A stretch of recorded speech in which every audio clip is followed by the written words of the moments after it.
Bueno, pero sí, en realidad qué bueno sería poderla ver en familia. Bueno, no la vi, precisamente esta semana fue leyendo el módulo Ujú. de Ecología Humana y Ambiental, me pareció muy bueno. Un poquito, se vuelve un poquito hueso después de la página 39, 40 más o menos, pero en principio es muy bueno. Sobre todo hay algo, tal vez yo creo que más adelante lo tocaremos, no sé, creo, y es acerca de la carta que se hizo en 1854 de un jefe indígena estadounidense llamado Seattle y que se le entregó al presidente de esa época y que se conoce como el Gran Recital Ambiental y de verdad que es muy bonito. Pues me enteré de eso pues gracias al módulo. Sí, vamos a ver si alcanzamos a ver, digamos, como todos los elementos. De todas maneras, del libro que tenemos para las exposiciones de la próxima semana, para el primer parcial, ahí hay algunos, digamos, algunos capítulos donde plantean temas parecidos sobre el tema de lo que estás planteando. Eh, pero bueno, Marrison, no, muchas gracias por el aporte. No sé, Jenny, si ya estás conectada, si ya tienes audio, o si no puedes escribir por el chat, bien sea el tema del documental o bien sea tu impresión sobre Pompoco para iniciar.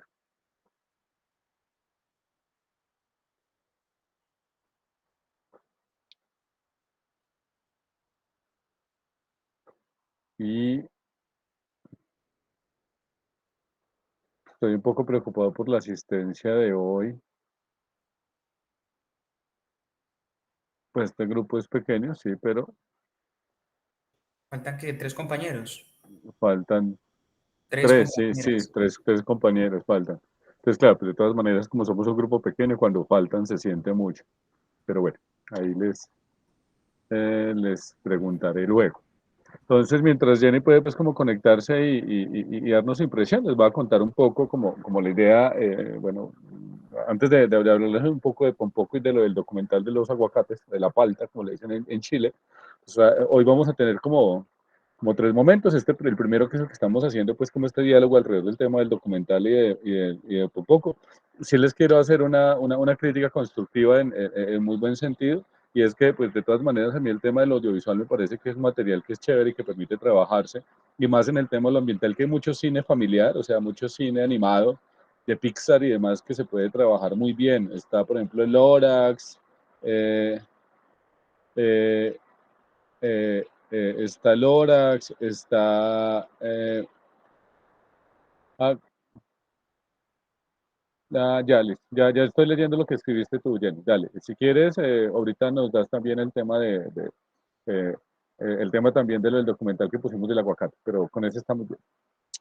Está Lorax, por ejemplo, está Wall-E, o sea, hay mucho cine que se puede trabajar de muy buena calidad, incluso Avatar, que es una película de James Cameron, que se puede leer desde ahí en clave de ecología humana y ambiental. Pero lo que sí me parece es que es importante que, o sea, eso no es material anexo, sino que hace parte de las clases.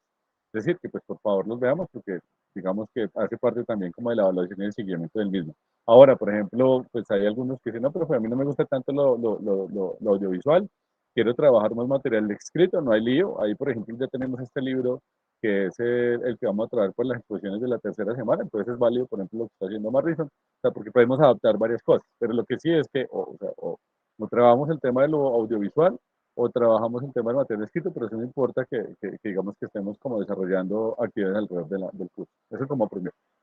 Luego, entonces, está la exposición del día de hoy sobre el tema de medio ambiente y conflicto, sobre todo pues precisar algunas categorías básicas de ello.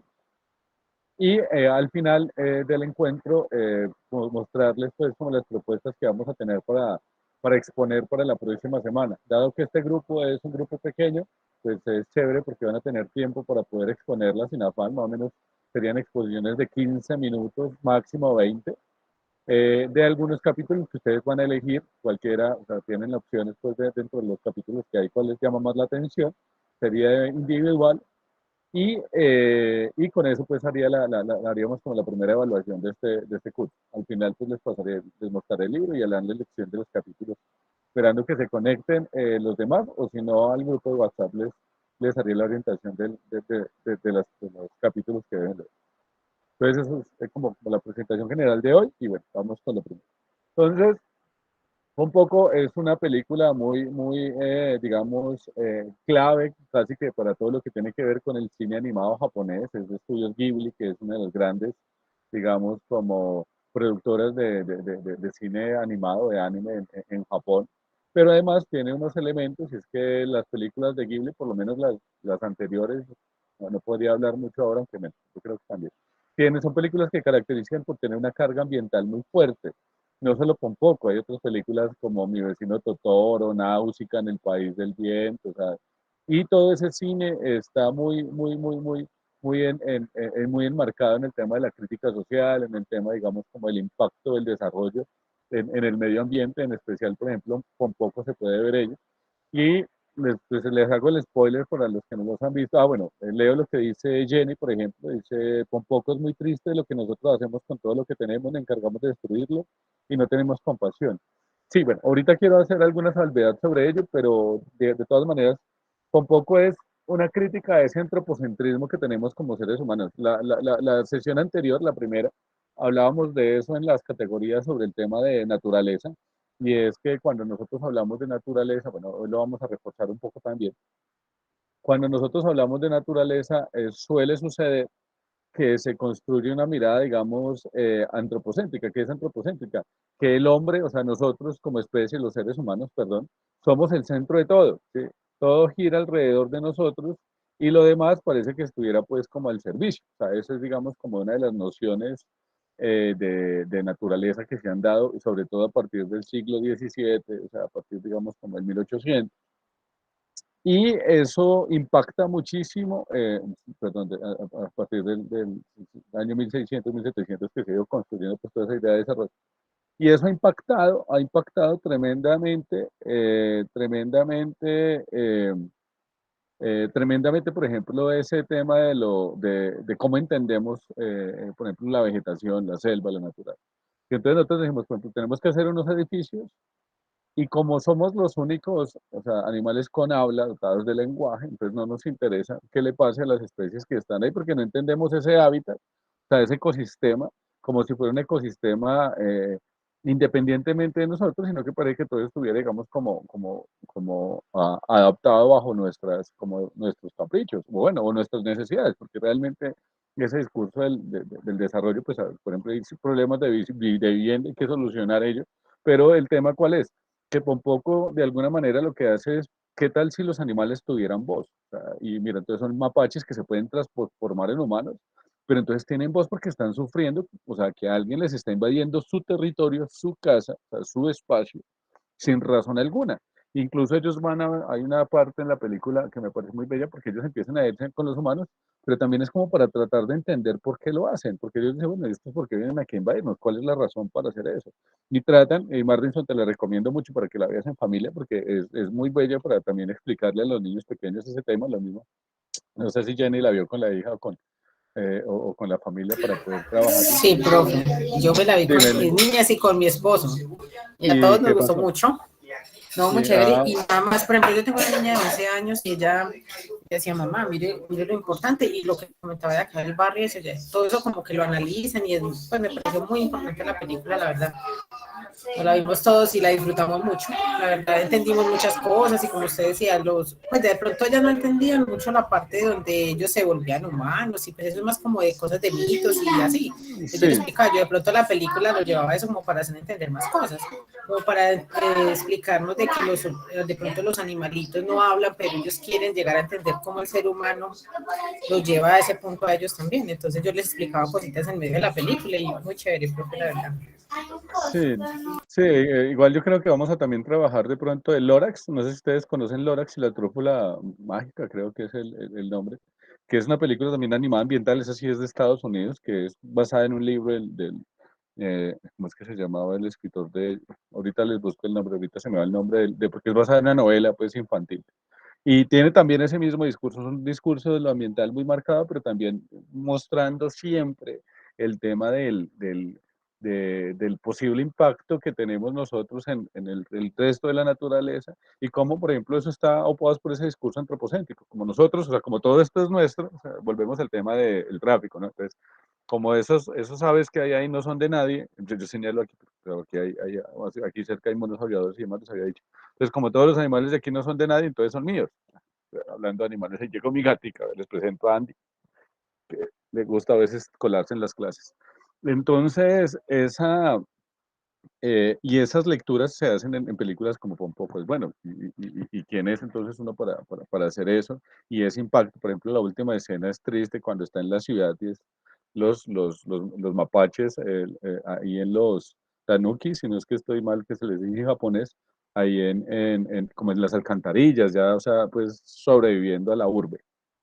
Y si uno lo mira en el sentido también estricto de lo que pasa aquí en nuestro entorno, entonces, claro, ya uno dice, por ejemplo, ahí lo que está pasando, no sé si vieron la noticia hace poco de los chigüiros, de esas peleas que están teniendo con los chigüiros en algunas zonas, no sé si era en Chile o en Brasil, no recuerdo, que estaban invadiendo unas ciudades.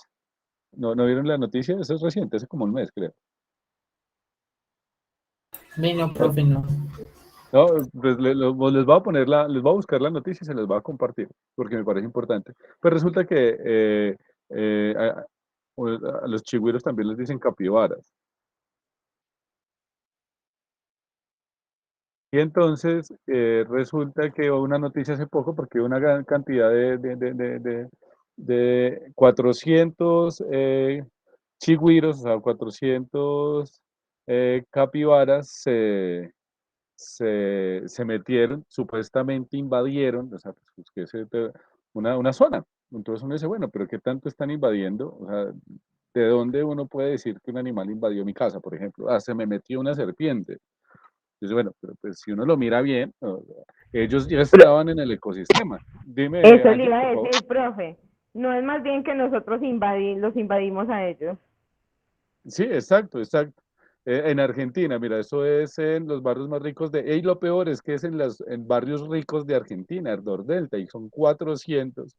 Y la gente entonces dice pues, que no, que vamos a hacer, que hay que acabarlos, que yo no sé qué, porque se están comiendo el pasto, las flores, pues hay un debate muy fuerte con eso, pero lo curioso es que eh, les voy a leer la noticia, más bien, ¿les parece? Que me parece importante leer la noticia y tener una discusión sobre ello. Muy también en la clave eh, eh, eh, en la clave de lo que estamos hablando. Entonces, más bien hacemos eso. Jenny escribe aquí, profe, es documental muy triste porque las personas tengan que pasar por todo esto y puedan tan solo tener ese servicio que es vital para todos. Quedé como sorprendida porque pensamos que solo es acá en Colombia y no en el mundo, y hay muchos países que pasan por cosas así. Sí, a mí también me pasó eso, me pareció chévere ponerles el documental también en Chile, porque uno cree que es un problema ambiental solo acá, y no, fíjate que ese tipo de situaciones están en todas partes. Entonces, miren, estoy aquí, fíjense que esto es de la National Geographic en español, ya les cargó, ¿cierto? Sí, pues ahí se ve Listo. la Entonces, página. voy a proceder a leerles y lo analizamos un poco. Dice, una invasión de 400 capibaras, es decir, chigüiros, se apodera de Nordelta, uno de los barrios más ricos de Argentina. Esta noticia es del 24 de agosto de este año, el 2021, es decir, hace menos de 2 meses. Dice así. Los vecinos de Nordelta en Argentina enfrentan una invasión de capibaras que vuelven al territorio que les pertenece desde hace miles de años. La localidad urbana de Nordelta fue construida sobre un humedal antiguo. Es uno de los barrios al norte de Buenos Aires, en Argentina, y se caracteriza por ser el hogar de las familias más acaudaladas de la capital. Hay una ciudad-pueblo, las casas pueden estar tasadas hasta en 6 millones de dólares y ni siquiera los mejores agentes de bienes raíces han logrado contener la invasión de capibaras que hoy aqueja terriblemente a los vecinos. Entonces aquí dice, un cambio forzado de panorama. Espantan a los perros, amedrentan a los gatos de raza, se comen el pasto y las flores importadas de los jardines kilométricos de los vecinos. Incluso han ocasionado accidentes de tráfico de coches alemanes. Muy pronto, la invasión de capibaras en Nordelta se volvió tendencia en todo el país. Los usuarios de Twitter se cuestionan quién invadió a quién. Nordelta fue construida en uno de los humedales del río Paraná, uno de los más septentrionales de Argentina. Después del Amazonas, es el caudal más importante de América Latina. Como tal, es hogar de una amplia diversidad de animales de ecosistemas húmedos que subsisten de los recursos disponibles desde hace millones de años. En el año 2000, sin embargo, el megaproyecto de construcción de este barrio de clase alta vino a cambiar el panorama. campos de fútbol y golf, centros educativos exclusivos y al menos 31 barrios nuevos se han construido a lo largo de 21 años, en los 16 kilómetros cuadrados que comprende el Nordelta. Una invasión de 400 capibaras. La cobertura de los medios locales ha contabilizado, hasta 400 capibaras en total. La especie pertenece a una familia de roedores latinoamericanos que, además de ser apacibles, se distingue por ser particularmente amigables con otros animales. A pesar de ello, son muy territoriales. Cuando ellos o sus camaradas se sienten amenazados, no dan en dejar bien claro a quién le pertenece la tierra. En Argentina se les conoce como carpinchos. Parece ser que solo los propietarios de las fincas en el Dornelta están en contra de ellos. Los llaman pestes, una plaga, mientras que organizaciones de la sociedad civil favorecen el derecho de estos animales de ocupar el territorio que les pertenece naturalmente desde hace milenios. Según el diario El Clarín de Argentina, hoy en día hay 17% más capibaras que en 2020. Este aumento ha alarmado a los 40.000 pobladores del Nordelta que, preocupados por el bienestar de sus jardines y pedazos de lago, temen cubrir gastos de manutención todavía más altos. Mientras tanto, los roedores más grandes del mundo se meten a las albercas privadas y pastan tranquilamente en las hectáreas más costosas de Argentina. La tierra es de quien la trabaja. Ni siquiera los arsenales de jardineros, mozos y mucamas que atienden las fincas en el Nordelta tienen posesión de las tierras que trabajan. Los animales endémicos del antiguo humedal tampoco, pero parece ser que la invasión de capibaras está a punto de cambiar el panorama una vez más. A diferencia de lo que pasó a principios del milenio, cuando las obras de construcción del barrio comenzaron, la viralización de fotografías y videos en redes sociales ha generado mucho más ruido en todo el mundo. La tendencia en Twitter persiste como una de las primeras en Argentina y se ha posicionado como las primeras 10 en toda América Latina. En respuesta, diversas organizaciones de la sociedad civil se han pronunciado en contra de las acciones que se piensan tomar contra las capibaras del río Paraná. Al respecto, Greenpeace enfatizó lo siguiente en un comunicado. El carpincho es una especie autóctona del delta del Paraná y la proliferación de proyectos urbanísticos ha provocado la reducción de su hábitat, por lo que es lógico que este tipo de acontecimientos ocurran. Antes desplazados por el desarrollo urbanístico exclusivo y irresponsable, los capibaras están retomando el territorio que perdieron hace más de 2 décadas. Aunque los vecinos enardecidos del Nordelta intenten erradicarlos, tienen la presión de la mirada del mundo sobre la espalda. Algunos lo han llamado incluso un claro ejemplo de lucha de clases. Un espíritu recorre el Nordelta en Argentina. Finalmente, queda claro que quienes invaden el territorio no son las especies que habitan los humedales. Por el contrario, la responsabilidad recae en el desarrollo urbano irresponsable en un entorno natural ajeno a nuestra especie. ¿Qué tal? Por ejemplo, miren esta noticia. Esto es Pompoco. Tal cual, profe. Esto es Pompoco. No, mira, esto es Pompoco. O sea, es la misma. O sea, casi que uno podría decir que los chigüiros se vieron Son hasta Pompoco y se parecidos. copiaron. Son hasta parecidos. Mira, Sí. sí. Pero miren que esto entonces cuando uno cruza este tipo de cine con estas situaciones, cine bueno. Y por ejemplo, miren la noticia. Entonces los vecinos diciendo que están preocupados por la invasión de sus casas. Y es lo que estaba diciendo aquí Angie. Angie, por favor, dale. Profe, sí, o sea, mire tan, como, ¿cómo le puedo decir? Como tan egoístas o yo no sé qué, pensando en los jardines, en las flores, en los carros que traen de Alemania, o sea, en unas cosas tan básicas y efímeras y los pobres animalitos recuperando su territorio, o sea, es que es de ellos, y pensando como en cosas como tan vanas, no sé, ahí quedo como muy triste con eso. Sí, no, y de hecho, por ejemplo, yo estuve siguiendo esa noticia con juicio, pues cuando ocurrió en agosto, y había propuestas que de esterilizarlos, pues como si, ¿y por qué? Pues ellos están en su ambiente, ¿no? Pero miren que es el tema de esos no son debates del cine, o sea, no son cosas que uno ve en el cine, sino que son cosas que están acá. Y mira, un proyecto urbanístico en la zona más septentrional, es decir, más cerca hacia el centro de Sudamérica, y en el río más grande hacen un proyecto, pues obviamente las especies están ahí, retoman lo que, pues, su territorio, retoman, no, siguen ahí y ya lo empiezan a volverse una molestia. Entonces ahí está ese debate. O sea, esto es lo que quería, digamos, como proponer desde por poco, o sea, mirar como esos debates de esa separación, que es un poco el resumen del encuentro anterior, que esa separación que nos quieren promover entre los seres humanos y la naturaleza es una manera también de generar, no es una separación de inferioridad, sino de altura. O sea, nosotros somos distintos porque somos superiores. Estoy diciendo, ese es el discurso que se construye. Entonces, como somos superiores, ellos, esto es nuestro y ellos invaden. Entonces ahí, y es una lógica que nos pasa, ¿no? No es que se metió una ranita a mi casa, me invadió, tengo una plaga. Hay que pensar más bien en cómo estamos en el entorno y cómo estamos conviviendo ahí. Ahora, quiero hacer algunas salvedades también sobre lo que habían dicho de ese tema de que el discurso no puede ser tampoco como apocalíptico. O sea, yo lo entiendo, porque uno a veces dice, no, esto no va para ningún lado, ¿cómo así? O sea, ¿qué mundo estamos? Sin embargo, vuelvo. Eso que ha pasado es algo que son los últimos 400 años de nuestra existencia. Antes hemos intervenido siempre la naturaleza, eso lo vamos a ver en el encuentro, en la charla de hoy, pero no ha sido tan negativo, es decir, ha sido una intervención que se puede, digamos, como que no ha roto, digamos, como el equilibrio natural, ¿sí? Que no ha roto pues como el resto del ecosistema en estos últimos 400 años que hemos ido destrozando y sobre todo en el último siglo, tal vez, o sea, en el 1900 al siglo XX y XXI han sido, digamos, los más letales, pero que no significa que no podamos construir, o sea, generar progreso no es necesariamente contradictorio. Habrá un espacio específico ahí para hablar de eso.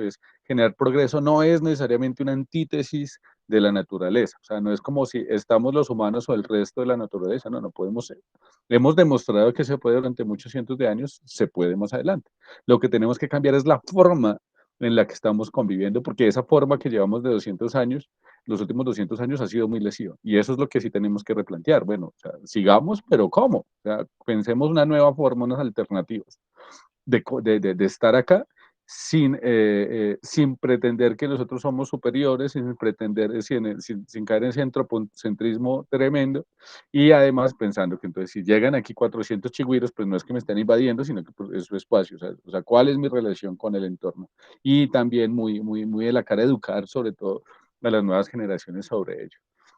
Porque uno tenía, por ejemplo, una lectura también tradicional del campo. Fíjense, por ejemplo, lo que pasa aquí en el Cauca pasaba mucho, por fortuna se le ha hecho mucho control, y era el tema de que mataban los osos de anteojos que porque se comían el ganado. Entonces, no es que se me comen el ganado, sí, pero pues el problema, con los jaguares, con los pumas, entonces, la disminución como las grandes especies de mamíferos cazadores en general ha disminuido es por eso, porque terminan generando un conflicto con ni siquiera el campesino, porque en general en el mundo campesino se ha generado una cierta, digamos, como reflexión y entendimiento sobre ello, pero los hacendados no, es que se me metió ahí. Entonces, bueno, es entender, o sea, si yo estoy ahí y voy a tener ganado, pues tengo que asegurar cómo puedo tenerlo sin que se metan los osos, pero no, el problema no es el oso, o sea, el problema es mi intervención en el espacio, es lo que digo. Y eso, por ejemplo, son situaciones que tenemos que ir reflexionando. Y me gusta mucho, muy, muy chévere que se pueda ver en familia, porque esto no son cosas de reflexionar en esta clase. O sea, hacia aquí llegan, no sé, los esposos, los hijos para poder compartir en estos espacios, genial, porque es algo que tenemos que hacer colectivamente, es algo que tiene que desfasarse de acá, o sea, esto no es, o sea, el problema de este encuentro no es la nota, o sea, como que, bueno, si yo paso con 5, con 4, con 3, sino cómo realmente estamos pensando nosotros como humanidad, como especie, en cambiar nuestra relación para garantizar nuestra existencia en el mundo. O sea, en pocas palabras es como eso. Pero bueno, hoy entonces vamos a hablar un poco en esa clave, bueno, lo que nos queda ya de encuentro, en estos 20 minutos tal vez. Y sí, bueno, en este ratico. Y luego entonces les contaría un poco el tema de cómo va a ser la, la, la evaluación para la próxima clase. Entonces, lo primero que les voy a contar, bueno, la idea es hablar un poco sobre el tema de hoy de conflicto ambiental, qué es lo que se entiende como conflicto ambiental, pero quiero mostrar algunas formas, digamos, de lectura de ello que son, pues porque uno escucha conflicto ambiental y casi que uno ya entendería qué es cuál es el tema. Entonces quiero es como proponer una mirada un poco diferente, como para que no se vuelva como llover sobre mojado, sino que pues, puedan tomar algunos elementos interesantes para ese análisis. Entonces, lo primero es que les quiero hablar de algo que se llama el efecto Humboldt. No sé, ¿alguien conoce o ha escuchado alguna vez a Humboldt? De pronto, Martinson, que está con el tema No, ambiental. profe. Dale, Angie, no te preocupes, yo les cuento. ¿Alguien conoce de Humboldt de pronto?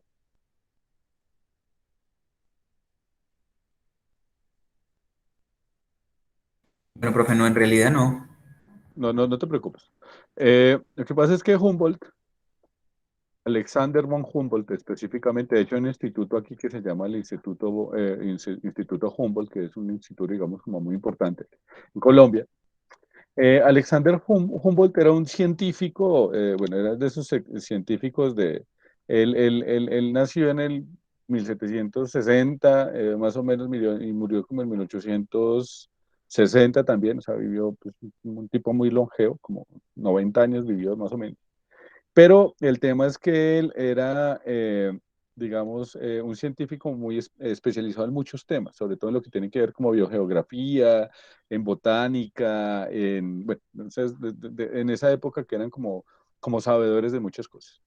¿Qué es lo que pasa? Cuando se genera todo el proceso de independencia de Colombia, o sea, luego cuando ya estamos en esa formación, en esa conformación, se llama Humboldt y Humboldt crea una misión voy a buscar el nombre aquí que no recuerdo, es la misión, es como coreográfica, no recuerdo el nombre técnico, voy a mirarlo acá un poco, me disculpan.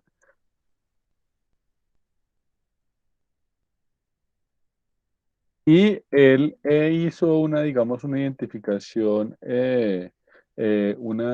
digamos, como un acercamiento a entender, a reconocer un poco el tema del paisaje colombiano, o sea, a hacer una marca incluso de muchas especies de fauna, de flora. O sea, fue una misión, digamos, importante en términos de reconocer nuestro territorio. Pero lo que pasa es que Humboldt, como era europeo, era alemán, hay que decir, él era muy importante en Europa también, o sea, no es como que llegó aquí cualquiera, no, era un tipo muy reconocido en Europa por su labor, o sea, hay que decirlo, se trajo a un equipo de investigadores muy bueno, muy teso. Bueno, hay algunas cosas ahí porque Francisco José de Caldas, por ejemplo, que era el sabio Caldas, que también era un tipo muy estudioso, un científico de acá colombiano, que además estuvo relacionado con todo el proceso de independencia, se dice que Humboldt le cogió algunos descubrimientos que tenía Caldas y se los plagió y los patentó en Europa. Bueno, hay unos matices con él, pero no nos interesa tanto eso, sino que lo que sí es que Humboldt, claro, viene de Europa y en esa época en Europa está imperando todo lo que tiene que ver como el pensamiento positivista.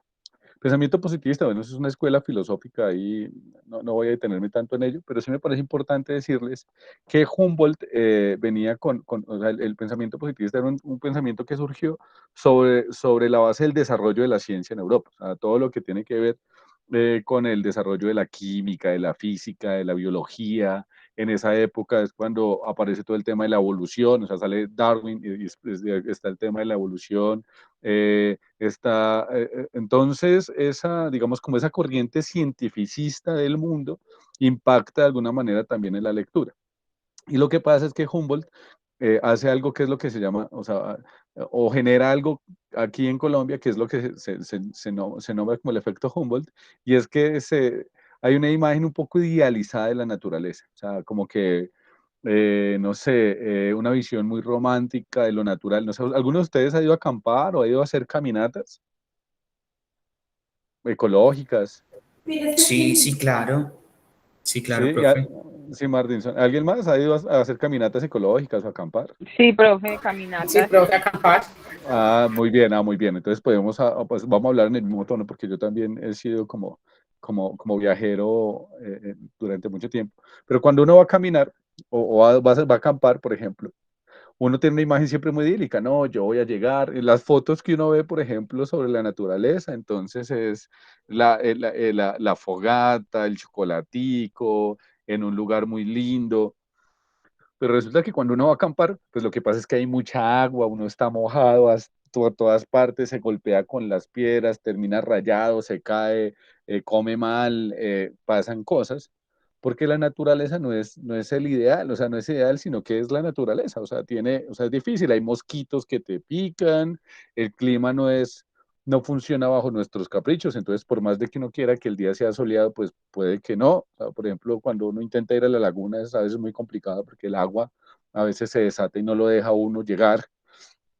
Y eso, pero esa idea romántica del viaje, esa idea romántica de la naturaleza es una idea muy de Humboldt, o sea, es una idea muy de Europa, de ese pensamiento positivo.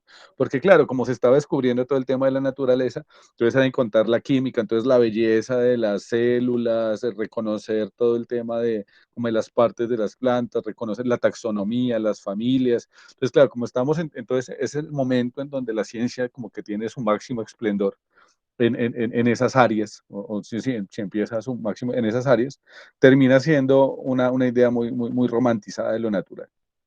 Pero entonces, entonces cuando esa visión romántica pega mucho, por ejemplo, en el tema de los ambientalistas, bueno, o en nosotros los que le trabajamos un poco a ese tema del medio ambiente, porque pareciese que la naturaleza es bella, intocable, incólume, es linda, y no, o sea, la selva es tupida, es agresiva. No sé, ustedes de pronto vieron La Vorágine. Ah, eso lo habíamos hablado, ¿no? O sea, ¿alguno de ustedes vio la Vorágine? O leyó la novela La Vorágine de José Eustacio Rivera. No, profe, yo no, la que había comentado que lo había visto era una compañera que estaba, que no vino ahora a esta clase. Ah, bueno, sí, pero entonces, por ejemplo, La Vorágine es la antítesis de eso. Entonces, mientras que hay una lectura de la selva como lo agresivo, como lo violento, como lo salvaje, que es la de La Vorágine, que fue la que comentamos la clase pasada, en contraparte, como en la, digamos, como en la ciencia de los defensores ambientales, entonces se pasa esa visión como romántica, idealizada de que la naturaleza es bonita, y no. O sea, y además es cruel, ¿sí? Pues es cruel en el sentido, pues porque son valores que les ponemos nosotros. Pero pues, o sea, obviamente si uno pone un puma a un venado, pues el puma se va a comer el venado y eso es una imagen, pues porque así es la naturaleza, ¿no? O los monos se atacan entre ellos porque pueden pelear por territorio, o sea, son cosas que suceden, pero que en esas visiones armónicas, o sea, bueno, más que armónicas romantizadas, porque pues ahí sí, la armonía tal vez sí existe, pero esas visiones romantizadas se desconocen esas partes, ¿sí? Entonces, no, qué chévere acampar, y uno dice, pues, ay, a mí me gusta acampar, pero cuando uno piensa en acampar, pues también tiene que pensar que eso no va a ser idílico, o sea, que van a pasar cosas, y que te va a dejar el bus, o que cuando uno llega, por ejemplo, a la Chiva, cuando se va uno hacia la Pastora, no sé si han ido o hacia arriba, pues uno vuelve a la Chiva ya agotado, molido, y al día siguiente no es que se llegue muy recargado, porque pues finalmente es agotador, ¿sí? Y además no tiene que cargar con equipaje, con comida, o sea, no, esos son elementos que hay que tener como muy presente cuando uno hace. Pero entonces, bueno, eso es digamos lo que pasa como con el efecto Humboldt que genera esa visión, y es una visión que se ha querido, digamos que sí se tiene que transformar por lo que les he dicho, porque esa visión también termina siendo como desfasada. Porque, por ejemplo, cuando nosotros hablamos, ya están viendo la otra diapositiva, sí, sí. Cuando nosotros hablamos de la historia ambiental, hay que tener en cuenta es que como nosotros somos parte de la naturaleza, o sea, nosotros no somos distintos. Entonces, cuando nosotros hablamos de las transformaciones que hace el ser humano, pues son transformaciones de la naturaleza, porque nosotros no estamos aparte de ella, ¿sí? Entonces, cuando yo, digamos, una cosa es ser muy crítico con este tema del desarrollo, lo que vimos con Pompoco, lo que estaremos viendo con otras cosas, y otra cosa también es como pensar que la naturaleza es intocable, porque eso es desconocer que nosotros somos parte de ella. Y recuerden en la primera clase, tanto en el discurso, digamos, teológico de la creación, es decir, si somos cristianos y estamos muy arraigados en ello o tenemos alguna creencia particular, que está bien, ahí el tema de nos cogieron arcilla, sí, o sea, eso es naturaleza. Y en el discurso, digamos, científico evolutivo, alrededor del tema de los primates, también es de otra especie, o sea, no somos, o sea, una evolución constante de una especie hasta llegar a nosotros. Entonces, miren que eso nos muestra que somos parte de lo natural. Y como somos parte de la naturaleza, cualquier cosa que hace el hombre, pues es la naturaleza también, porque no, o sea, entonces una ciudad, sí, independientemente de que nosotros digamos que pongamos como en contradicción el cemento con con la selva, pues el cemento es obra nuestra y como nosotros somos parte de la naturaleza, eso es parte de la naturaleza. Ah, ¿qué es lo que pasa? Que esa naturaleza, o sea, que nosotros como parte de la naturaleza, sí estamos poniendo en riesgo, y eso lo diremos siempre, estamos poniendo en riesgo. Uno, digamos como el equilibrio, o sea, el equilibrio de la naturaleza es porque ponemos en riesgo ecosistemas, fíjense el tema de las capibaras, ponemos extinguimos especies, pero además estamos con el tema del calentamiento global, es decir, pero además, lo más grave es que nos estamos poniendo en riesgo a nosotros mismos como especie, que por eso también les puse el documental de la palta en Chile. O sea, miren que la palta o el aguacate. O sea, miren que cuando nosotros ponemos, uno ve ese documental y dice, es que nos estamos poniendo en serio en riesgo a nosotros porque estamos acabando el agua. Y miren cómo está el tema del acumular, de cómo entonces se hacen pozos para quitar el agua, pero claro, yo saco un pozo, pero es que el agua está, o sea, el agua está limitada y por ende, si yo hago un pozo, pues le voy a quitar la posibilidad a otros de que puedan tenerla y todo para hacerlo productivo, para exportar, para generar riqueza, que eso no está mal, pero pues es que hay que reflexionar cómo. Y miren, esos son desiertos verdes. Hay un profe aquí que se llama Guillermo Castaño, es un profe, un líder ambiental, además de muchos años acá, un señor de admirar en este tema. Y entonces él ve, por ejemplo, esto y ve las plantaciones de eucalipto, de pino que tenemos también por aquí cerca en tantas partes. Y él dice, no, es que hay desiertos verdes. Y uno ve ese documental del aguacate y uno dice, sí, es que el profe tiene razón, porque eso es un desierto, ¿verdad? Es que sí, se ven bonitos los árboles, pero ahí no hay vida, o sea, ahí no hay vida porque o sea, se dañó todo el equilibrio y ahí hay, digamos, un impacto muy negativo. Pero eso sí, pero digamos que eso nos tiene que poner a reflexionar y bueno, tenemos que cambiar optar por otras manifestaciones otras manifestaciones, perdón, o por otras formas de interactuar con la naturaleza, porque si no, pues nosotros vamos a estar como especie. Fíjense que la pelea por agua que vamos a tener, no sé, a la vuelta de 30, 40 años, seguimos en ese ejercicio, secando grandes caudales de río y aquí en América, porque aquí de por sí tenemos, digamos, la mayoría de los recursos. Y cuando uno empieza a ver seco eso, o sea, y cuando uno empieza a ver, por ejemplo, tengo una amiga profe que es médica y trabaja en el Amazonas, en Leticia, haciendo unos acompañamientos allá. Y ella dice que ella lleva que unos 15 años trabajando allá y que cada vez que va en el avión, cada vez ve más parches en la selva. Entonces ella empezó a ver pura selva y luego empezó a ver parchecitos, parchecitos, parchecitos. Y ahorita hay, por lo menos en el trayecto que ella hace, no hay selva, sino hay puras plantaciones de monocultivos. ¿Sí? Ah, hay verdes, sí, pero pues ahí lo que se ha generado es que eh, si, si nosotros no, el tema de la sistematicidad, de entender la naturaleza como un sistema. Entonces, el problema no es tumbar un árbol y sembrar otro. Por ejemplo, que eso también es el discurso. No, es que por cada 100 árboles que talamos tenemos que sembrar 1000. Sí, pero ¿qué 1000 árboles están sembrando? 1000 árboles de eucalipto y de pino o árboles que no son de esta zona, porque pues también hay que mirar que estén relacionados con el ecosistema, porque no basta con el discurso, ¿sí? Por ejemplo, los árboles endémicos se demoran mucho en crecer, 50, 100 años. O sea, un laurel, un roble, perdón, un cedro negro que, que está casi extinto en muchas partes porque es una madera finísima, pero una madera pues porque el árbol se demora 50, 100 años en crecer y por eso se agotó, porque pues yo puedo, si yo tumbo 100 árboles y siembro 100 árboles de cedro, pero pues es que son 100 años mientras vuelve a crecer, entonces obviamente el impacto ambiental va a ser nocivo, porque todas las especies que dependen de ese árbol, de ese cedro, pues no van a esperar 100 años a que vuelva a salir otro árbol del mismo tamaño. Entonces miren que no es solo la reflexión de no, por cada árbol que es de corto siembro uno, sino entender, bueno, uno, qué árbol pues, estoy sembrando, que sí sea funcional, que sí sea sí, funcional pues el sistema, pero además de eso, pues no basta con volverlo a sembrar porque 100 años, o sea, un impacto, un daño de 100 años en el ecosistema no es cualquier cosa. Pero en últimas es un daño que además nos afecta a nosotros, o sea, porque es o sea, los que estamos en riesgo también somos nosotros y digamos que ese es como el discurso que hay que tener. No es solo pobrecitos los animales, no es solo pobrecitos la naturaleza, sino nosotros. Mira el tema del desequilibrio que estamos generando. O sea, lo que decían en el documental a mí me pareció muy triste. No tienen ni siquiera agua en el baño para las tazas. O sea, no tienen dónde hacer sus necesidades porque el agua es tan mínima que la usan, o sea, y es aquí, o sea, aquí no es, no es, digamos, Europa, ¿no? O sea, es aquí muy cerca donde ya están viendo eso. Y ojo, porque nosotros estamos también con el tema de la bonanza del aguacatejas. Esperemos a ver qué desequilibrios ambientales se empiezan a generar en los próximos años con ese tema. Porque yo ya estoy viendo muchos cultivos que tumban y puros árboles de aguacatejas, pero esperemos, 20 años más o menos porque vieron el documental, qué sucede con ellos si no se le pone control. Entonces ahí hay como muchos temas que se pueden trabajar.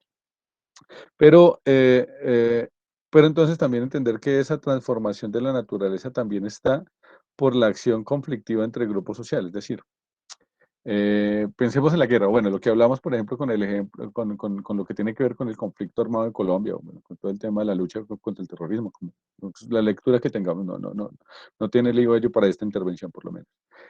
Entonces, pensemos en lo del mono Jojoy, que les había dado el ejemplo la semana pasada, ¿cierto?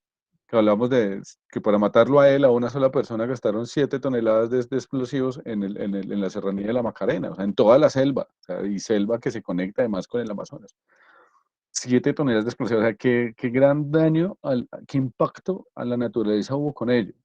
Y yo no estoy hablando de nada que tenga que ver con el encuentro, sino en ese específico. Entonces pensémoslo en tantos otros conflictos, y eso ha ocurrido siempre, no sé, en la Edad Media, por ejemplo, cuando había tantas guerras en castillos, ¿no? Que vamos a hacer un fuerte, que vamos a hacer tal cosa, tumbar árboles para poder cerrar, para poder hacer, digamos, barricadas. O sea, sí, miremos el tema digamos, como de lo nocivo que entonces esos conflictos entre nosotros, cómo se transforman también, cómo han transformado también la naturaleza, ¿sí?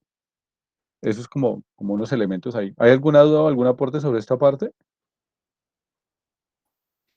Profe. Dime, Marlison, claro. Bueno, no, de verdad que ese tema de la sensibilización es muy bueno. Y precisamente ahorita estaba viendo algo acerca de la película que usted nos había dicho, pues que ahí estaba aquí mirando, yo creo que también nosotros nos vimos esa película de Río, de los loritos. Ah, sí, sí, es muy bella.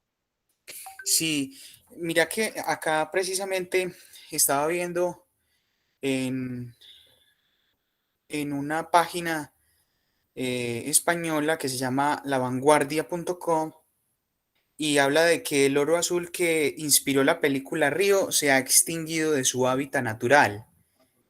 Y entonces dan una explicación y dicen debido a qué casos pues sucedió esto y que esta noticia salió precisamente ya hace unos añitos, el 10 de febrero del 2019.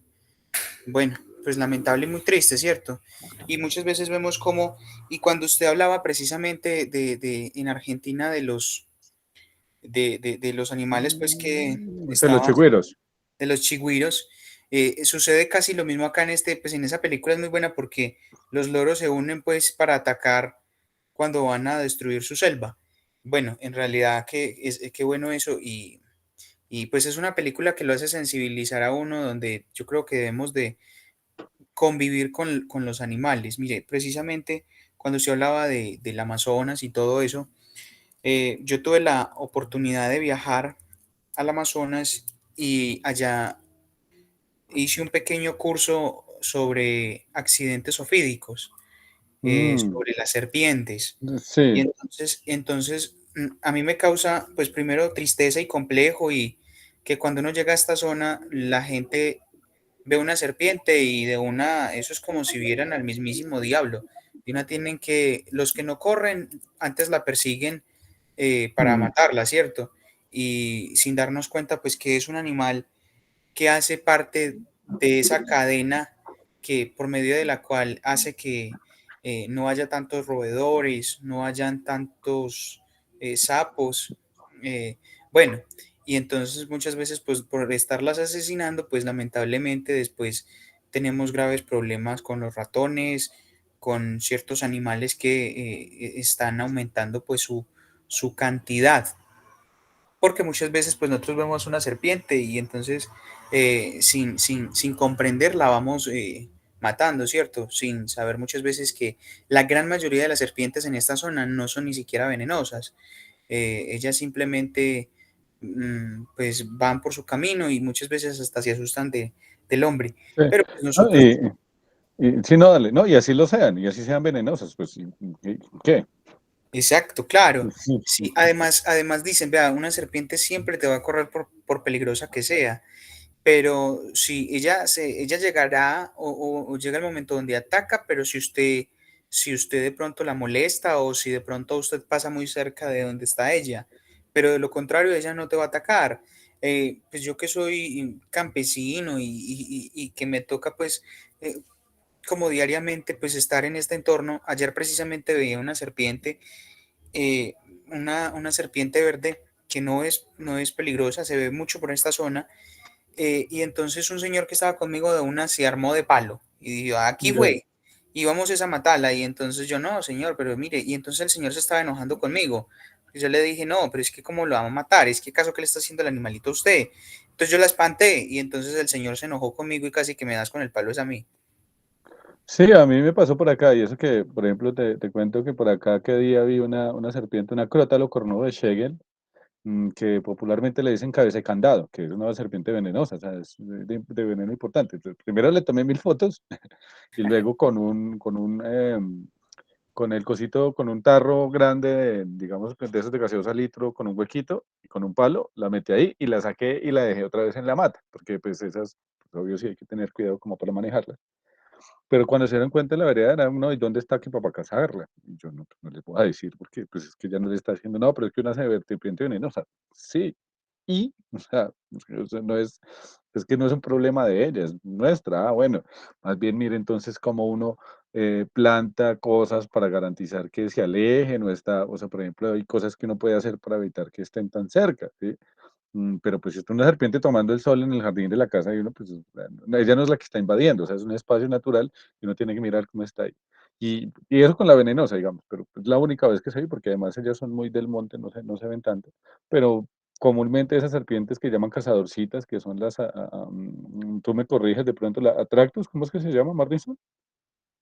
Sí, la Tractus, La pues Atractus, sí, por acá la única más, digamos, peligrosa es la Microcurus, que es la conocida como, que es la ojos de la gato. coral, la coral. Ah, la coral, sí, la coral La mata coral, ganado, sí. sí, pero por acá se ve es la falsa, no la real. Ya. Pero en realidad sí, ellas no son tanto de estar en esta zona. Y claro, por ejemplo, usted va haciendo bulla por la zona por la que va y ellas mismas se van sin que usted las alcance ni siquiera a ver.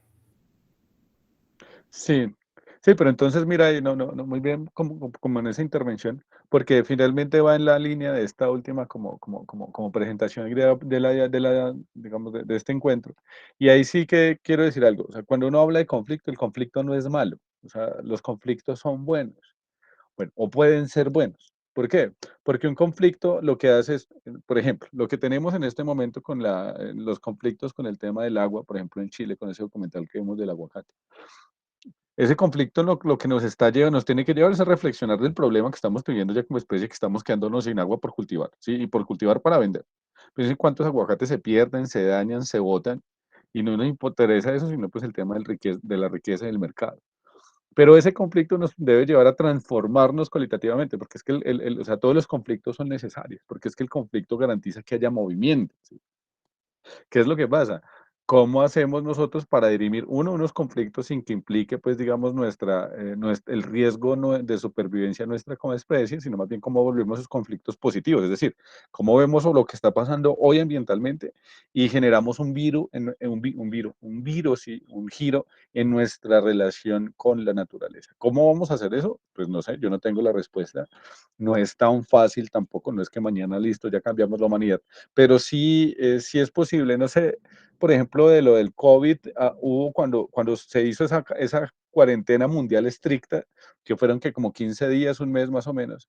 Miren como en un mes y ya, ya uno empezaba a ver especies de animales, incluso animales que se creían extintos en ciudades, pues recorriéndolo todo, por un solo cambio pequeño nuestro, por una modificación nuestra en torno, digamos, de la participación en el espacio. Porque finalmente, ¿qué fue esa cuarentena? Pues todos en sus casas y entonces un florecimiento de la natural en un mes. O sea, es posible, o sea, no estamos perdidos, digamos. Por eso siempre soy como muy insistente en ello, que no, o sea, estamos mal, pero no es que no haya solución. Miren, un mes nosotros guardados en las casas y ya la naturaleza empezó a cambiar. ¿Qué es lo que pasa? Que tenemos que hacer esos cambios de manera definitiva sin que afecte nuestra existencia. Pero digamos que el conflicto en ese sentido es necesario porque lo que nos hace el conflicto es cambiar, o sea, el conflicto es el motor de cambio.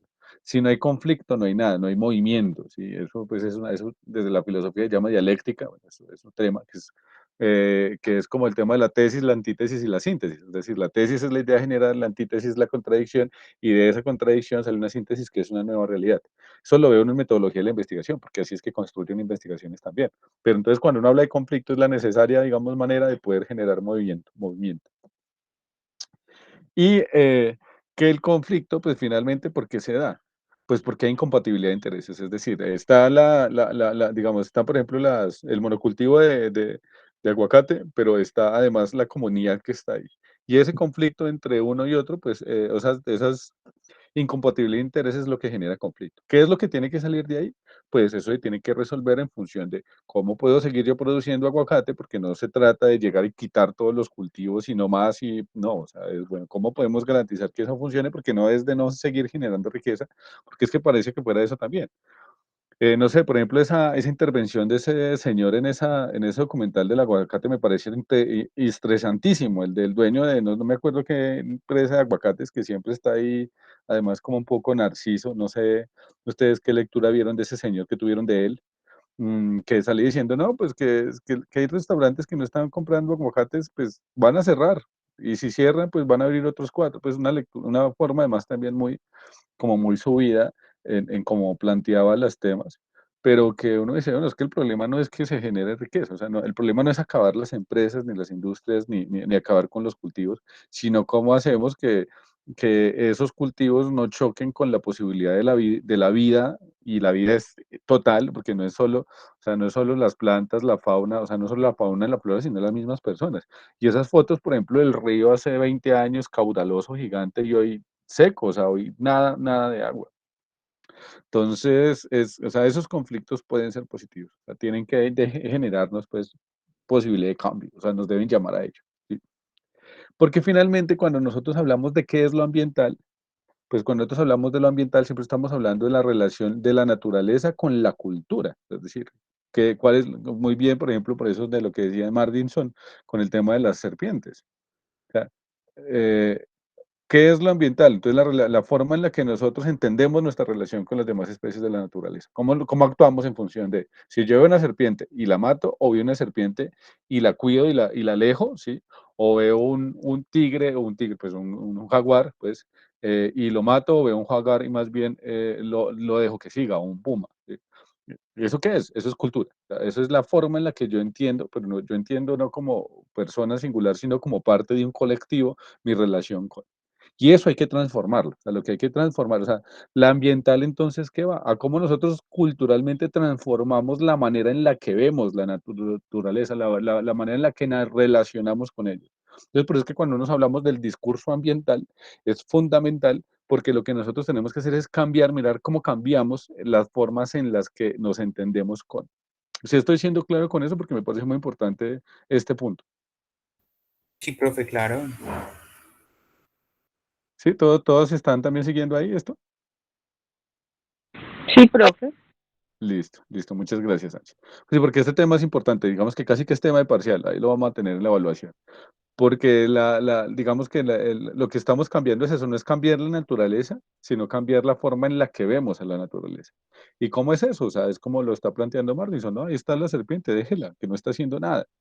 Pues, y si lo está haciendo, pues es más bien miremos cómo puede seguir la serpiente y cómo puedo seguir yo. No estoy diciendo pues metamos todos los animales a las fincas o a las casas, no, es cómo podemos convivir con ellos, cómo les podemos permitir sus espacios y también seguir siendo nosotros, porque obviamente, por ejemplo, una serpiente como el crótalo cornudo de Chegel, que es la que estaba acá, es sumamente venenosa y puede poner en riesgo en la vida, pero entonces como le damos sus espacios donde pueda estar, y también cómo me cuido yo para poder evitar pisarla, pues, o sea, las cosas mínimas, ¿no? Lo mismo que pasa con los escorpiones, alacranes, cualquier especie, pues, venenosa, que yo tengo que pensar es cómo estoy acá, evitándola a ella, pero sin hacerle daño. Es decir, no es, no, envío panal de abejas, entonces lo que hago es llamar, echarle espuma y jabón para matarlos. No, o sea, miremos qué alternativas hay, porque las hay, siempre las hay. Lo que pasa es que hay que cambiarnos culturalmente en función de ello. Y el último, digamos, como tópico que quiero trabajar acá es lo que se llama la ecología política. ¿Y qué es la ecología política? Es la transformación, digamos, o los problemas de los ecosistemas en el marco de las relaciones de poder. Entonces, volvemos. Como, por ejemplo, una relación de poder entre personas, entre seres humanos, genera cambios en los ecosistemas. Vemos el tema de la coca, por ejemplo.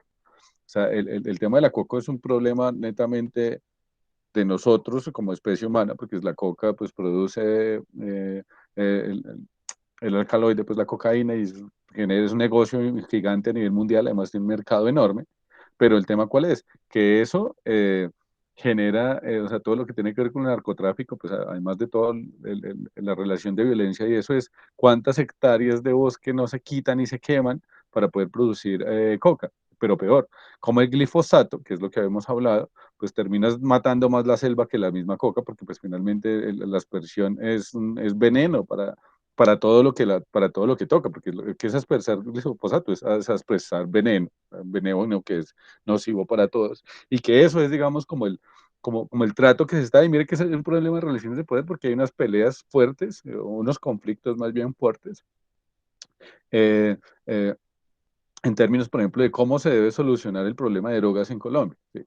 Y ahí estamos en unos debates de gran calado alrededor de, por ejemplo, los acuerdos de paz y, bueno, cómo se ha construido esa, o otra vez volver a fumigar, porque y el problema ahí es político, el problema no es solo un problema de métodos, sino, bueno, usted, ¿por qué, cómo asumimos el tema de la salud pública, el tema de las drogas? Hay muchos elementos ahí que están relacionados es con las relaciones nuestras como seres humanos y de poder, es decir, de quién tiene la política.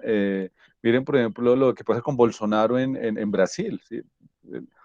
Quemen el Amazonas, o sea, está perdiendo, el Amazonas está perdiendo, por lo menos en la parte brasileña del Amazonas, está perdiendo hectáreas y hectáreas de selva, y pasa algo además muy curioso. Extrañamente en el Amazonas se genera un incendio de miles de hectáreas, no sé, recuerdan el incendio reciente. Pasa el incendio y apenas termina el incendio, todas esas hectáreas que eran de bosque, donde mueren muchas especies, o sorpresa, terminan siendo haciendas de monocultivo de caña, bueno, de cualquier plantación, cacao, llámese aguacate, llámese lo que sea, ganadería extensiva, lo que sea, pero entonces es una cosa hasta mañosa, ¿sí? Porque qué raro, sí, pues eso lo podríamos discutir también, pero pues, por lo menos es muy raro, ¿sí? Que se genere un incendio en el Amazonas, en grandes extensiones de tierra en el Amazonas, y cuando se termine el incendio, todas esas extensiones, o gran parte de ellas por lo menos, terminen ya siendo parte de cultivo de ganado. O sea, no sé, yo sospecho de ello. ¿Sí? Pero miren que eso es un problema de lo político, o sea, eso no es un problema de lo, digamos, de lo ambiental netamente, sino que ahí está muy relacionado con los intereses políticos de grupos, de empresarios, de formas, sea, porque en lo político también unas formas de ver la naturaleza. Y una cosa es, por ejemplo, como lo ve Bolsonaro, como lo puede ver Joe Biden en Estados Unidos, o como lo puede ver, no sé, se puede ver en Francia. O sea, ahí hay tensiones, ahí hay unas marcas políticas que son las que terminan afectando de manera negativa o no el tema del ambiente. Entonces miren que ahí está eso, o sea, por eso ahora nosotros también siempre hablamos mucho de ecología política, porque es que depende de quiénes hacen la política o cómo se hace la política, la posibilidad pues de salvar o no, incluso muchas veces, o salvaguardar más bien el tema digamos, como del medio ambiente. Entonces eso es como un tema ahí que quería como dejar también como muy claro, o que quería proponerles. No sé si hay debates o preguntas sobre esto, o aportes también, o desacuerdos, por supuesto que podemos tener desacuerdos. Profe, yo creo que un tema que usted toca, pues acerca de lo que sucede en Brasil, hay algo que pues a mí me parece muy interesante, y es, por ejemplo, hacia el año, eso fue en el 88, 90 más o menos, cuando Francisco Alves Méndez, que era un sindicalista brasilero, pues defendía el medio ambiente, y y digamos que defendía la Amazonía brasilera y cómo el mismo gobierno pues lo manda a callar, pues porque por esa zona iban a hacer unas vías y iban a comenzar a hacer lo que usted dice, pues como a comprar esas tierras para grandes terratenientes y lamentablemente pues el hombre fallece, pues lo matan. Eh, y es más, precisamente hay una canción muy conocida y muy buena, por eso fue que yo una vez me dio por averiguar sobre eso y es una canción que se llama Chico Méndez, Cuando los ángeles lloran, me parece que es de Maná, es muy buena y cuando la puedan escuchar, pues cuando puedan y la escuchen, pues es una canción muy buena. Sí, sí, y mira que aquí pasa mucho. Miren, no sé si conocen la de Berta Cáceres, por ejemplo. De No, pronto no, te... Berta No, profe. Cáceres, Berta Cáceres era una activista ambiental fuertísima en Centroamérica y la mataron hace poco. O sea, era de origen, digamos, como indígena y la mataron en el marco de una lucha ambiental durísima y además había ganado premios ambientales, pues, y la mataron en el 2016, la mataron, en Honduras. Era aquí estoy buscando en internet para refrescar un poco la memoria. Y era una ambientalista hondureña que estuvo siempre muy entrando en conflictos con el tema de las multinacionales y demás, porque ya pues también se manejan ciertos poderes y terminó siendo inmolada, asesinada en el 2016. Entonces fíjense que eso es ecología política, o sea, porque miren que está relacionado, no es una cosa o la otra. Y aquí en Colombia sí que tenemos lamentablemente mucho de qué hablar con eso. Aquí lo que es defensores de derechos humanos, líderes ambientales, también tienen riesgos por muchas causas. Pero y es importante tenerlo claro, o sea, es muy importante tenerlo claro, porque eso nos dice que no es tan inocente, o sea, que cuando nosotros estamos hablando de lo ambiental, también estamos hablando de una postura política, o sea, no es ajeno a ello, sino es ajeno a ello. Y cuando nosotros elegimos y votamos, o sea, lo podemos hacer también desde cualquier orilla, creo que es respetable siempre y cuando tengamos presente el por qué también estamos votando por una apuesta ambiental, ¿no? También estamos apostando por una apuesta ecológica. Y es algo que parece que no fuera así, ¿no? Es que yo voto por este candidato. Sí, pero ahí hay unos intereses también desde el punto de vista ambiental y hay que tenerlo presente, por lo menos cuando uno va a votar, pues tener claro ello para saber hacia qué lado, o sea, o qué propuestas se están construyendo desde ahí. Entonces eso, por ejemplo, es pues, como un llamado y sobre ello. Pero bueno, son las 8:18, entonces pues ya podríamos ir cerrando aquí. Ahí tenía un último elemento, una última parte en estas diapositivas, que era esto. Aquí está hay este libro que se llama Colonización en conflicto armado en Colombia de Alfredo Molano, es un muy buen texto y pues bueno, ahí les iba a,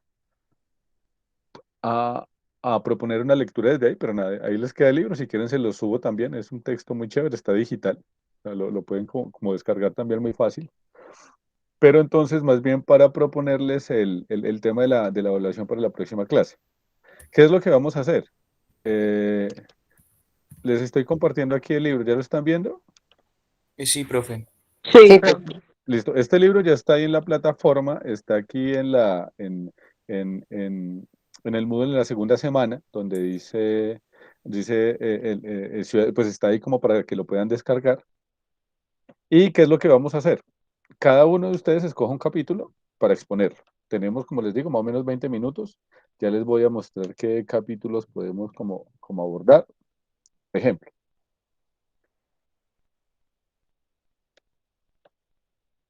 Ahí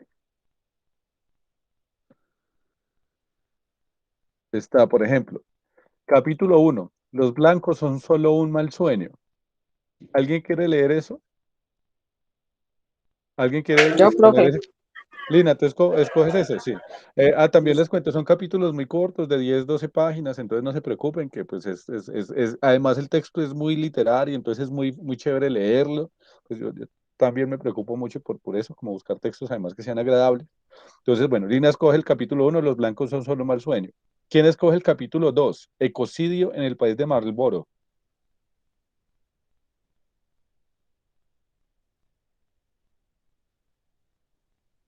nadie va para el 2, pero no hay problema, es que esto tiene varios capítulos y varias partes. Entonces vamos a mirar cuáles agradan más.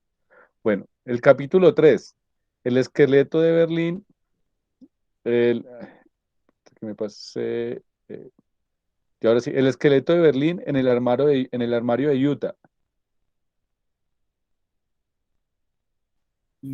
Se ve como bueno.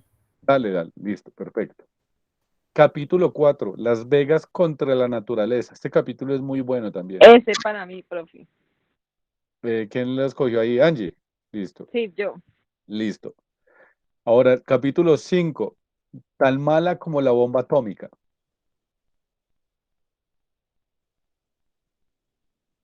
¿Alguien Profe, escoge ¿a ese? cuántos capítulos podemos escoger? Solamente uno. Ah, no, si tú quieres, mira, ya Jenny escogió el capítulo 2. Ah, perfecto, Jenny, ya, perdón que no te había visto. Entonces Jenny escogió El de el de Malboro, el Malboro. ecocidio en el país de Marlboro. Muy bien, muy bien. Muy bien, Jenny, dale. Ya es tuyo también. No, como lo quieras, Angie, si quieres escoger otro capítulo y trabajarlo, no hay lío. O sea, mejor. Entonces, vale. ¿Quién faltaría por capítulo de acá?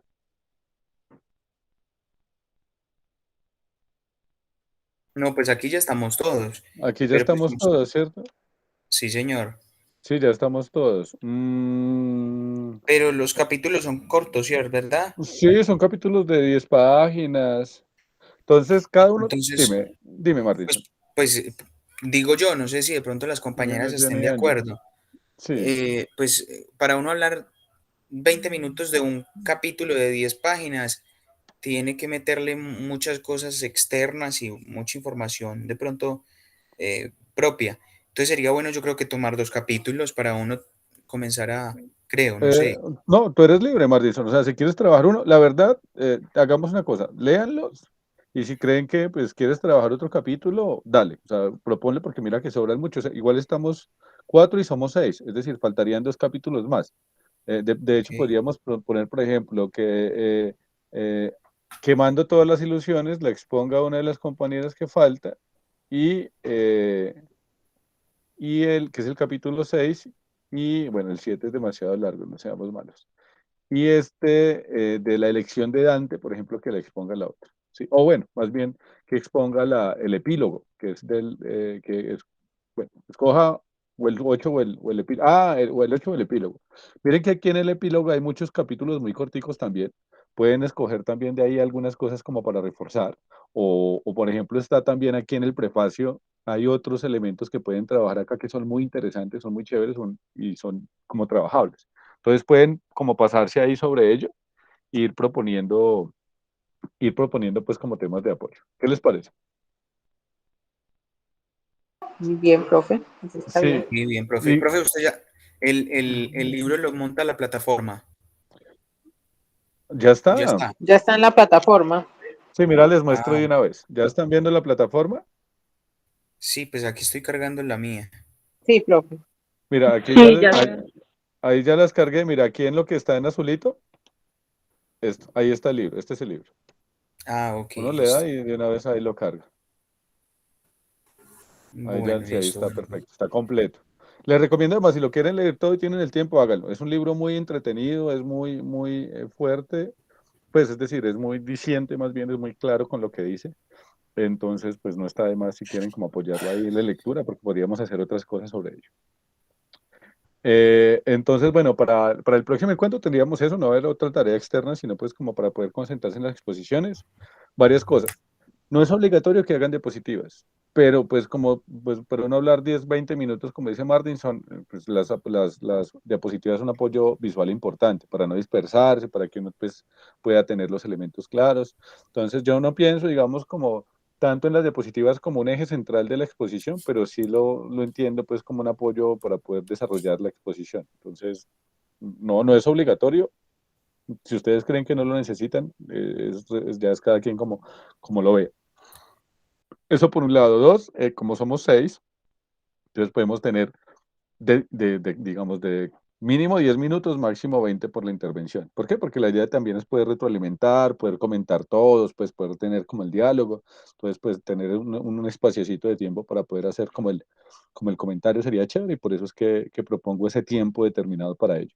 Ahora, si se pasan un poquito, pues no hay lío, o si se demora un poquito menos, tampoco. Pero pues sí me interesa poder tener como mucha dialogicidad, mucha polifonía, como ustedes saben, sobre todo en estos espacios de evaluación y poder pues como conocerlo. Lo otro de lo que decía Martinson, si ustedes cogen eso y encuentran material, buscan aparte artículos de periódico, documentales, videos, genial. O sea, no se queden solo en el libro, si tienen el tiempo, porque yo sé que a veces es difícil por tantas ocupaciones, pero si tienen el tiempo, por favor miren otras cosas, o sea, adéntrense y profundicen todo lo que quieran, y esos temas además abordan muchos elementos, entonces hay de dónde coger para buscar y profundizar. Pero como se dice, si crees pues que también quieres leer otros capítulos para trabajar y correlacionarlo, bien, vale. O sea, mm, eh, digamos que yo trato de ser muy amplio en cómo se construye esto, pues muy desde el diálogo, miren que también es muy experiencial, o sea, cómo lo atraviesa uno desde su experiencia personal, eso para mí es valioso, porque no es un problema de la teoría por allá lejos, sino cómo eso lo aplicamos nosotros. Entonces, si ustedes también lo quieren cruzar con cosas que les han sucedido, con cosas anecdóticas, vale, porque eso me parece como muy chévere. Y además eso también demuestra interiorización y demás. Entonces, entonces era como eso, no sé, si hay alguna intervención, alguna otra pregunta, por favor me dicen. Bueno, entonces lo hacemos ya. Pues podemos también traer un videíto o algo que de pronto nos ayude como a la interpretación de nuestro Claro que trabajo. sí, un No hay problema. documental de 3, 4 minutos, por ahí hay muchos. Claro que sí, sí, válido. Ok, listo, profe. Dale. Eso sí, pues piensa en el tiempo. Si tú tienes 20 minutos, pues el video debe tener máximo 10 para tú tener 10 para hablar. Entonces, pues como pensarlo más como en el manejo del Sí, tiempo, pero no hay ningún un problema. videíto, no, yo Además, creo que un videíto de 4 minutos queda bien. hay muchos muy buenos cortos, sí, sobre todo la DW tiene unos muy buenos, BBC, entonces sí, hay como sacar de ahí cosas buenas. Ok, bueno, profe. No, muchas gracias a ti por la pregunta. Entonces, bueno, ya con todo esto claro, ya con todos, digamos, los capítulos separados, estamos entonces pendientes para encontrarnos el próximo sábado. Que tengan un feliz fin de semana, feliz domingo, feliz lunes con puente, que pasen con sus familias también. Es necesario compartir y estar con los nuestros, eso es fundamental. Y nada, nos vemos el próximo sábado también. Un abrazo muy fuerte para todos y todas. Profe, muchas Bueno, gracias. Gracias, profe. profe, igualmente. Feliz fin de semana. Gracias. Muchas gracias, Aquí, profe. Hasta luego. aquí estoy amainado por la lluvia, sí. Ay, profe, yo también me desconecté ahorita un momentico porque están cayendo unos rayos. Sí, no, yo estoy que me acuesto a dormir con esta agua aquí en el techo. Bueno, profe, Bueno, muchas gracias, pues. Bueno, que no, muchas descansen, gracias a todos chao. ustedes. Hasta luego.